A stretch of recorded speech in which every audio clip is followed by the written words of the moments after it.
नमस्कार, स्वागत है आपका वीके न्यूज में। किसान आंदोलन से एक बड़ी खबर है, मतलब इतनी बड़ी ब्रेकिंग न्यूज है कि केंद्र सरकार के भी होश उड़ जाए और कृषि कानून की बात छोड़कर इस बात पर गंभीरता से ध्यान दे। इसके लिए केंद्रीय एजेंसियों का गठन किया जाए और इस मामले की तह तक पहुंचने की पूरी कोशिश की जाए। आप सोच रहे होंगे कि ऐसी कौन सी खबर सामने आ गई जिसके बारे में कहीं कोई चर्चा नहीं हो रही है। तो बता दें कि वामपंथियों की सबसे फेवरेट पार्ट टाइम पत्रकार रही सबा नकवी का आईफोन चोरी हो गया है। अब इस आईफोन में क्या राज छुपे होंगे ये एक अलग विषय है, पर इस बात से वामपंथियों के खेमे में शोक की लहर दौड़ पड़ी है।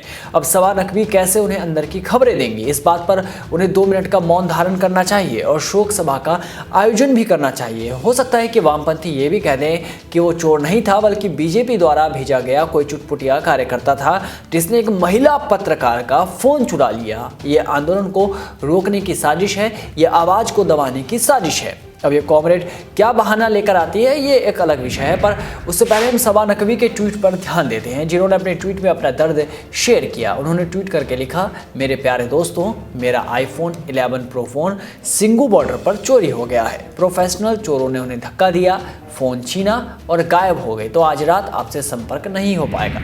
अब समझिए इस बात को, ऐसे वैसे चोर नहीं, प्रोफेशनल चोर। मतलब इतने गम की बात थी, पर यह दुनिया बड़ी जालिम है, मौका कहीं पर भी मजा लूटने का मौका ही नहीं छोड़ती। अब बताओ, एक ट्विटर यूजर ने लिखा कि इसे आप चोरी ना कहें, ये तो आपके थ्योरी के हिसाब से साम्यवाद है। गरीब आदमी को फोन चाहिए था तो उसने ले लिया, गरीब को चोर कहकर बदनाम मत करिए, नया फोन ले लीजिए। तो वहीं मुरली जय हिंद ने लिखा, सबा दीदी खुश होइए, आपने गरीब किसान को नए साल का तोहफा दिया है।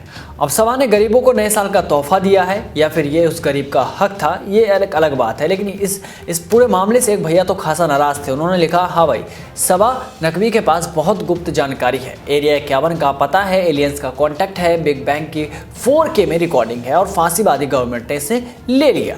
अक्षय जी लिखते हैं, चलो 2020 में कोई तो अच्छी खबर मिली, तो अमित देव ने तो चोर को ही ऑफर दे दिया। और उन्होंने लिखा, अरे चोर, अगर आप इस ट्वीट को पढ़ रहे हैं तो कृपया उस फोन को CBI को दें, हम लोग आपको फंड करेंगे जब तक कि आपको आईफोन 11 प्रो के बराबर या उससे अधिक पैसा नहीं मिलेगा। कृपया देश के लिए एक एहसान करें, आपको हीरो बनने का एक मौका मिला है और अपने पापों को धोना है। अब ये एक धड़ा था जो उस गरीब चोर के लिए इंसाफ की मांग कर रहा है और सबा नकवी की थ्योरी को सही साबित करने में लगा हुआ है। तो वहीं दूसरा धड़ा इस बात पर नाराज है कि आपने किसानों को चोर कैसे कह दिया, वहां तो भोले भाले किसान प्रदर्शनकारी है, तो फिर चोर कहां से आ गए।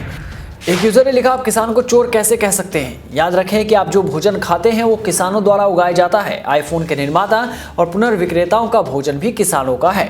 यही सवाल वरुण कुमार ने भी उठाया। उन्होंने लिखा, तो आपके हिसाब से कर्मठ अन्नदाता चोर हैं, क्योंकि आपने कहा था कि सिंगू बॉर्डर पर सिर्फ किसान है, हमें इस बात पर पूरी सफाई चाहिए। सुमित जागीर ने भी कहा कि किसान मेहनती होता है, चोर नहीं, और इस घटना से ये एक बार फिर साबित हो गया कि सिंगू बॉर्डर पर बैठे सभी लोग किसान नहीं है। जब लोग ये कहते हैं कि आंदोलन में खालिस्तानी, उपद्रवी और देश विरोधी घुसपैठ कर रहे हैं, तो सबा नकवी जैसे लोग भाषण देने लगते हैं कि किसानों का अपमान किया जा रहा है। और अब यही सवाल सबका है कि जब किसान आंदोलन से उपद्रवियों द्वारा माहौल खराब करने की खबरें आती हैं, तो ये वामपंथी ये कहते हुए थकते नहीं हैं, वो चिल्लाते रहते हैं कि किसानों को बदनाम किया जा रहा है। और जब खुद का फोन चोरी हो गया सिंगू बॉर्डर से, तो ट्विटर पर हल्ला काटने लगे।